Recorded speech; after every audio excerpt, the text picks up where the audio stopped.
Welcome to the Mike Litton Experience Podcast. Mike has over 31 years experience in real estate, finance, and investing. He's passionate about being a father, a teacher, a realtor, an investor, and a leader. Everyone has a story, and our passion is to help them tell it. And now, introducing the host of the Mike Litton Experience, Mike Litton.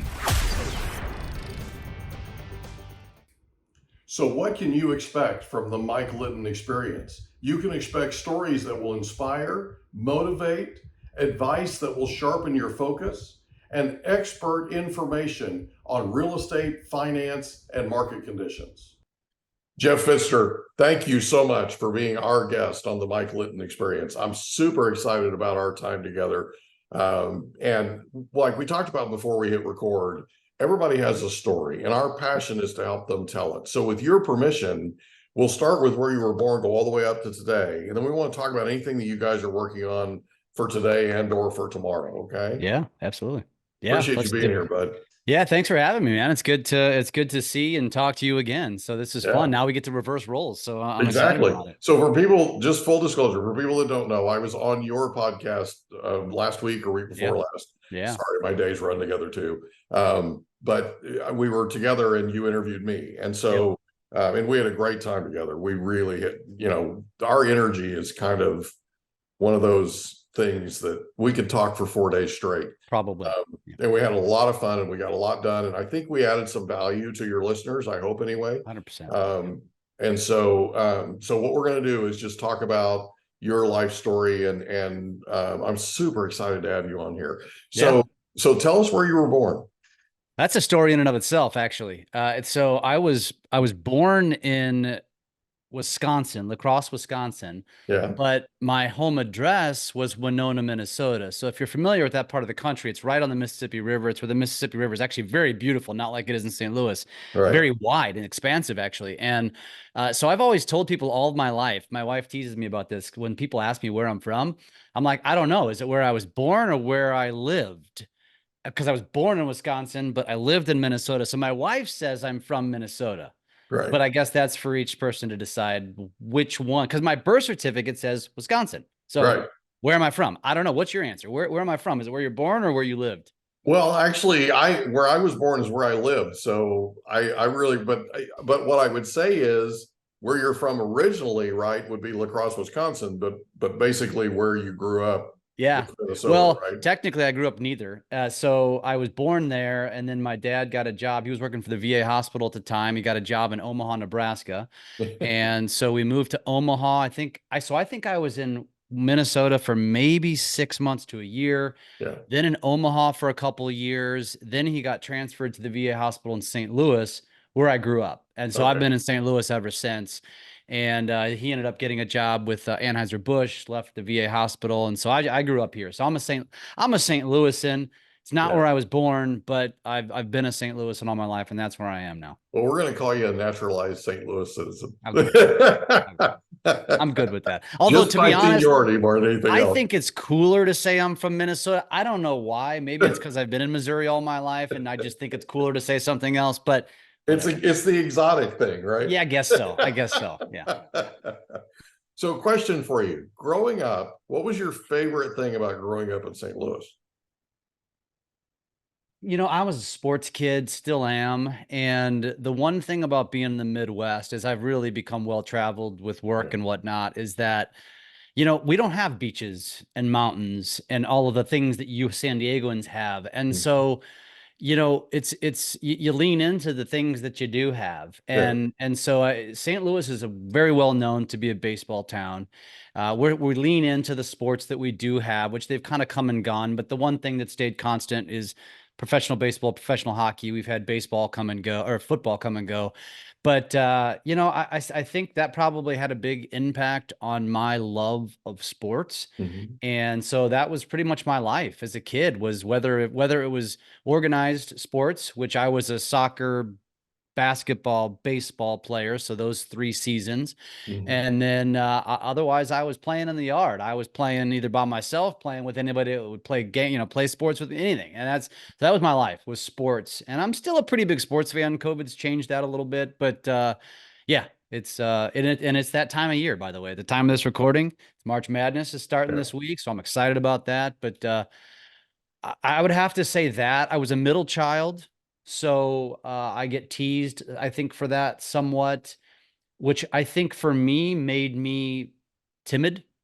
And as my mom would say, I didn't really come out of my shell till high school, and I Mhm. was really quiet. And then all of a sudden, I just came out. But even then, even in high school, I would look back and I wouldn't consider myself, if you judged the groups Mhm. and the A's were the athletes, the most popular, I was Mhm. probably a B plus. Yeah. Even though I was an athlete and did all the things and hung out with those people, I was timid. I didn't have the boisterous personality that made feel like I needed the attention, and so I'd call myself a B plus. And then yeah, that's actually not the most exciting part of the story, to be honest with you. It's interesting to talk about, actually. Cool. I'm Yeah. looking forward to talking about it. So let me ask you this. Growing up, who was the most influential person to you? Gosh, probably, I probably lean more to athletes. I don't think I have. Here's the funny thing. Maybe not funny, but a lot of times you hear about these rag to riches stories. That's Mhm. not me. I came from a very middle class family, not wealthy, not poor. We got to go on vacations to Disney World and do those kinds of things, but we definitely weren't rich. My dad was just very frugal, very Mhm. smart with money. I definitely have taken that with me. My mom, very much a nurturer. She's 9 years with Alzheimer's. So really, my mom is gone. She's been gone, but she's still here on this earth. She's still with us, Mhm. which is also a testament to medicine, modern medicine. But it was a very non there's not a lot of amazing stories to come from it because it was very normal. And I think I appreciated that. My dad was the guy that said, "You're going to college." I come from the generation that you went to college. I don't agree with that anymore, and he said, "I don't want you to work while you're in school, and we're going to pay for your school." And I think that's kind of unique, Mhm. and we weren't wealthy. So that was what was important to my dad. And that's what he instilled in me.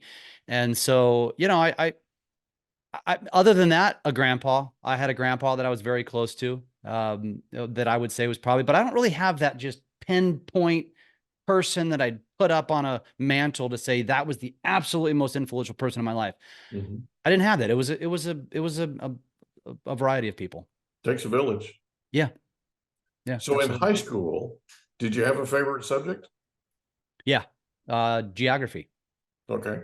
Yeah, it's kind of a weird one. I love maps, actually. Yeah. Still to this day, my wife teases me because I'll go to, like, using Disney World as an example. We'll go somewhere, or Paris.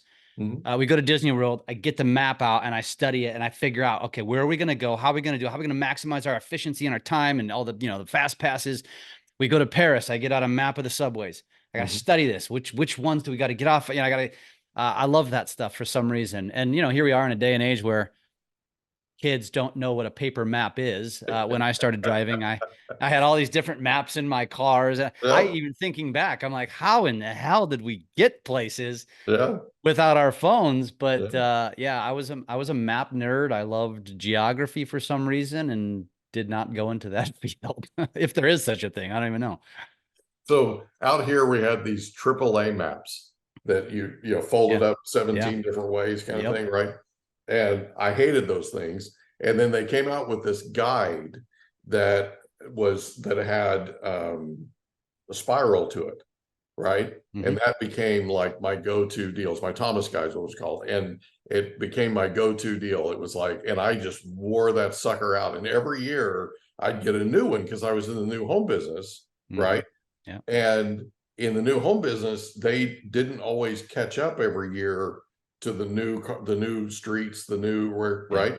Yep. So I had a local newspaper and a Thomas Brothers guide, and that was how I found the places that I was going to, because a lot of times they weren't on the map. but I'd get to a certain place, right, where it was supposed to be kind of thing, and then try and find my way around. Yeah. So, yeah, I You, mean, we're aging ourselves with this I'm conversation. dating myself. I am really, and they catch up much faster now. I mean, the maps catch up much faster, and now I use Google Maps, and that's the deal, right? Yeah. Yeah. So geography, that's cool. Yeah. So, Random. so did you have a favorite sport in high school? Oh, I don't know. My favorites, the difference between playing versus watching, I think I would say I was probably I'm a mix, honestly. I really love all sports. Playing my best sport, the sport that I got college scholarship offers to was soccer. Mhm. I think I probably loved baseball the most from a deeper level. I loved basketball too, but I didn't have the height. I'm 5'10" and slim, so I could never go anywhere there. But baseball, I loved playing baseball. But it's a funny story. I got my eyes went bad my junior year of high school. And this is before there was obviously no LASIK surgery then, and contacts were not really a mainstream thing yet. And so my option, if you're a baseball guy, you'll know this reference. I was told I have to wear Chris Sabo glasses, and they were the rec specs, but I Yeah, called them Chris Sabo because that was my generation. yeah. And I that's remember when I Chris. quit playing baseball. I said, I'm not wearing those I'm not going to look like an idiot. Yeah, And so my junior year was my last year playing baseball, and I was good at it. I was center fielder, but because I was a center fielder, I was having a hard time picking up the ball off the bat. right. And so it was I was scrambling to make plays, and my coaches were like, "What's going on?" And I'm like, "Man," Yeah, especially at night, I just couldn't pick it up. And yeah. and so yeah, that was my last year playing baseball, and I kind of regret it. I regret being an idiot and not wearing glasses, because maybe I would have played baseball in college, but here we are. Yeah. So you go to I actually college. ended up not playing soccer in college either. That's a part of the story. That's the next layer of the story, actually. Okay. Were you supposed to play soccer in college and you didn't? Yeah. Yeah. Where'd you go to college? I only got drafted. I only got recruited by D3 and NAIA. So Okay. nothing special. And I felt like that wasn't good enough, because also they're limited on scholarship abilities. And Yeah. so I wanted to go D1. So I was going D1, which was at the time called Southwest Missouri State. It's called Mhm. Missouri State now. And my dad had already like reached out to the soccer coach. We'd sent him some tape. And so he said, yeah, I want him to try out. Like, I want him to potentially walk on. And if he makes a team, he'll get a scholarship. So that's what I was in line to do, Mhm. and never ended up going to college there. And Yeah. what happened? Yeah. Yeah. Funny story. Also, went on a summer vacation the year between high school and college. It was Yeah. probably late June, early July. So really close. Yeah. I already had a roommate. I had my dorm room picked out, everything. Yeah. This is before all-inclusive resorts were really a mainstream thing. Now it's everywhere, right? But back then it was a pretty new concept. And we went to a place called Playa del Carmen, which also was very new back then Yeah. in Mexico, south of Cancun. Uh-huh. And I thought I fell in love. I was at a resort. We were, all the activities that go on, there's the activities staff. And Mhm. I thought, you know what? I don't know what I want to do with my life. I love this woman here, or so I thought. And it also fed my ego, because she was 23 and I was 18. So I thought I was cool. Mhm. And I thought, you know what? I'm going to get my worker's permit. I'm going to move to Mexico and work on a resort for a couple of years and figure out what I want to do. Right. My dad actually was accepting of it. My mom was super pissed. It changed the trajectory of my life, Yeah. in several reasons, because I ended up not going to Missouri State. I ended up not being able to get my worker's permit. Turns out it's just as hard to move to Mexico as it is for Mexicans to move to America, because Hmm. they kind of treat us the same way. Like, it's like, oh, you think you're going to come down here and take one of our jobs? No, you're not. Oh, wow. And I just didn't fight it. I spent a couple of months working on it. I ended up going back down, stayed with the girl as I was working towards getting a permit. Ended up not coming together. So I went to a community college where I thought about walking on the soccer team there. I didn't, but I met the mother of my oldest daughters at the community college. And, as I tell everyone to this day, I'm like, it's really crazy how things happen. Because had I gone to Missouri State and followed the plan that I was supposed to go, I never would have met the mother of my two oldest daughters. Yeah. Never would have had those two daughters. And here we are. It's crazy how just one little trip to Mexico completely changed the trajectory of my life. And frankly, when I ended up going to college, at that point now, I go to community college. I now am bypassing the college experience, which is why I was going to college in the first place. I just wanted to party. Right. And I now had a different mindset of how can I quickly get out of here? Right. And so I was one of those, I was always calculated. And once I figured out the system and credit hours, and I was already coming into college with 9 credit hours. And I studied abroad after my freshman year. I went to Costa Rica for a month, which was really awesome. And then I took a summer class. So I went into my sophomore year with like 2 years worth of credit hours. Wow. And so I ended up finishing college the first semester of my senior year. Yeah. I ended up having to take a couple of night classes. So I ended up getting a job my senior year before I was even graduated because I was effectively done. Right. Because I was just trying to get the hell out. And I ended up ironically, got a job in sports. I had already been working for the St. Louis Cardinals at the time. Also a great story, which is a segue to how every interview I ever went one direction, because I was the mascot for the St. Louis Cardinals for 2 seasons, Fredbird. And I listed that on my resume. And every time I would ever do any interview, they'd be like, perusing, oh, you were Fredbird? Like, cause he's like iconic in St. Louis. It's a big thing. And immediately the conversation would go to Fredbird. Immediately I'd pretty much be hired. And I didn't have to do too many interviews, I guess, fortunately. But so I had a job with the Cardinals. Before I graduated, the St. Louis Blues, the professional hockey team, offered me a full-time job. So I shifted over to the Blues. That was all through connections. And the rest was kind of history. And I worked for the Blues organization for a couple of years before I realized sports is not the answer. And what'd you do for the Blues? I was a suite rep. So there was 2 people at the time that basically managed all of the accounts for all of the businesses that owned the suites. And it was a cush job, such a joke. Basically, make sure they're taken care of. So basically I worked with the assistants to the executives, and I'd make sure they had the right food and the right drinks. And then we'd work the games and the events. And so we'd walk around, check in on them. So I got to see lots of concerts. I got to see all the Blues games. I got to, it was cool. It was a fun job. It was a cush job, but I quickly realized I can't control my own destiny in sports. I knew a lot of people in sports that had been working for those organizations for 20 years. And it took 15 or 20 to get to 6 figures. And I was like, man, I don't, even though it's cush and it's fun, I want to make money. Gotcha. And so it was also interesting. I ended up, I had my resume on monster.com, if you remember that. I do. And I got found by the mortgage industry, AmeriQuest Mortgage, ironically, which is used to work with them. Terrible company, one of the drivers to why we crashed. Took me about 10 months to figure that out. Right. And fog this up. You're approved. Yeah, basically. Well, it was for those of you that aren't familiar, we had one product, and it was a 2-year arm with a 3-year prepayment penalty. Think about that for a second. It was just highway robbery. And it was hefty too. The 3-year prepayment penalty was hefty. Terrible. It forced borrowers to have to refinance with AmeriQuest. It was a joke. And if anybody doesn't know the story, Roland Arnall, the founder of AmeriQuest Mortgage, because he got in big trouble. He was a part of the crash, and he ended up not going to jail because he was such a big contributor to the Bushes. He ended up being the ambassador to Holland. That's when I really learned about how corrupt politics are. That's right. And I was like, holy mackerel, what a get out of jail free card. So he ended up in Holland. He ended up dying over there because I followed his story after that, because it took me about 4 to 6 months to figure out, because I did it. I was good, by the way. I ended up becoming the top LO in my office within several months. By the way, first day on the job, the first thing my manager had me do is watch the movie Boiler Room. Yeah. If that doesn't tell you what that industry was like back then. And I was pumped. I was like, I was in the industry back then. Yeah. So you know.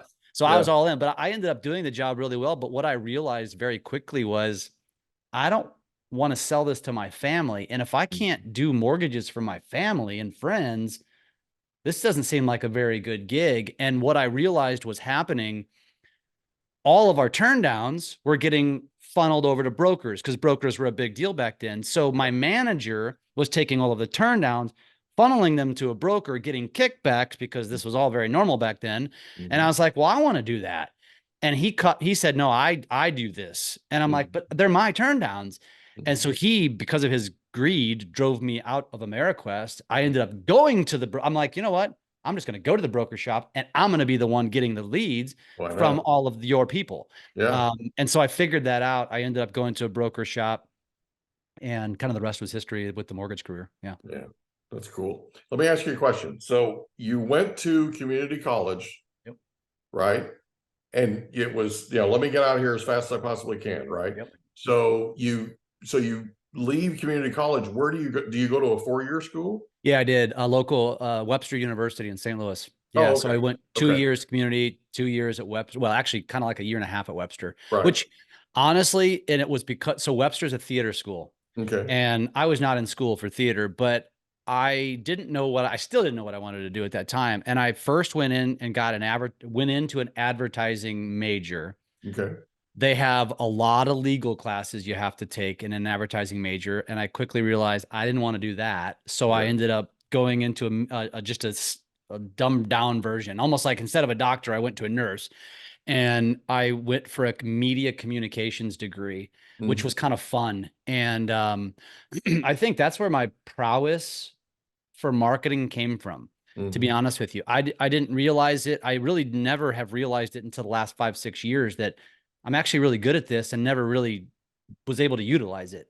Right. And I look back to my days at Webster where we had to create campaigns. Another very interesting story. For my senior year, we had to create a product and then build a marketing campaign for it.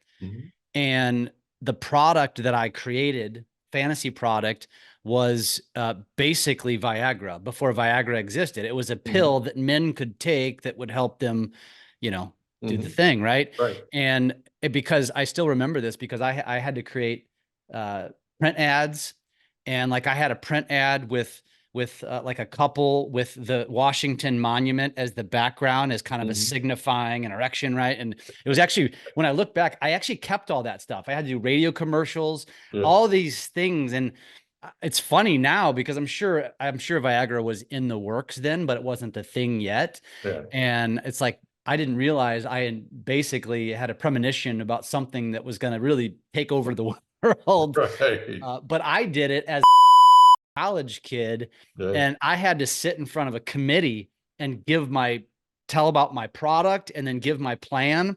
I got an A, but I still remember sitting in this boardroom with these professors around it and watching them not laugh was actually pretty entertaining. And I think that's kind of where I came out of my shell, just being more, kind of outlandish and outgoing.